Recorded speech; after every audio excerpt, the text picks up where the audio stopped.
নমস্কার, বাইকে ভালো আছেন নি? আন্নুগো মাঝে আবার চলে আসি কিছু কথা কানে লাই আর জান্নুগো দেখাইম। আর জিগুনেলে বেশি ব্যস্ত থাকি, নিজের ছেলে মেয়েও আছে বা জিগুনে ব্যস্ত। আজকে আমি দেখামু একটা হাঁস, সবাই চিনেন হয়তো।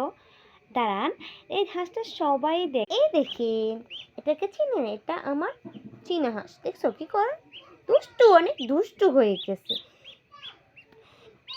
নিজেদের জীবন উন্নত করার জন্য আপনারা কি করবেন?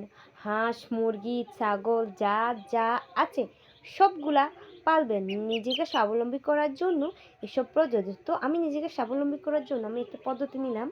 আমি হাঁস পালতেছি কিছুদিন ধরে, তারপর মুরগিও পালতেছি, তারপরে যা যা করণীয় সবই করতেছি নিজেকে তাড়ানোর জন্য। যা যা করেন সবাই করতেছি, তো সবাই একটু সাপোর্ট করবে আমার জন্য। তো প্রথমে